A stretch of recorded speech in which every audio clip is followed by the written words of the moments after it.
Sveiki, draugai. Na, kol jūs per lietų gaudote meškas, aš joninių naktį praleidau prie Burgaso, Bulgarijoje.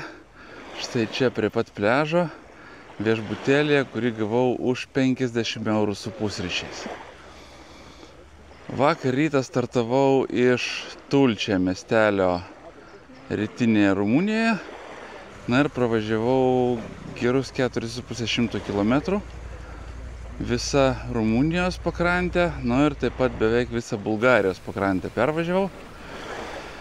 Tai pamačiau skirtumus.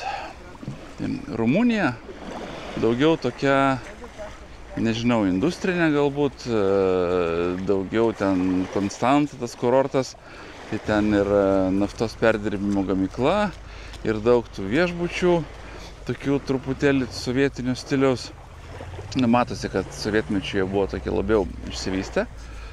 Va, o jau įvažiavus į Rumuniją, vaizdas gerokai pasikeitė. Žymiai daugiau gamtos, keliai geresni ir iki pat Varnos turbūt tai toks, beveik toks kaip Kuršių Nerijos vaibas. Vingiuotas kelias, graži gamta, nedideli medžiai, toks tikrai, gerą įspūdį man bulgarai paliko. Atkreipiu dėmesį, kad labai daug policijos, kiekvienam kaimelį beveik stovi. Ir tai greitai matuoja, tai blaivumą tikrina, dar kažką, tai tikrai matau, kad nemažai dėmesio tam skiria. Va, atvykus čia, apsistojau prie Burgaso. Tikrai vieni kurortai, vien tik tai poilsiui viskas skirta. Galbūt reikia pasvarstyti tikrai čia atvažiuoti kokią savaitę ar su šeima, ar kaip pabūt. Nes, Bulgarija mano pirmas kartas ir tikrai maloniai nustebino. Šiandien, dabar ateinu papusryčiausiu, pakojęs daiktus ir startuoju jau į Stambulą. Išvykstu iš ES, čia iki Turkijos man nepilna 100 km ir dar 2,5 iki Stambulo, tai manau, kad popietę jau aš būsiu tenais. Viešbutį pasiėmiau pačiam senamiestyje, būsiu tenais 2 pilnas dienas.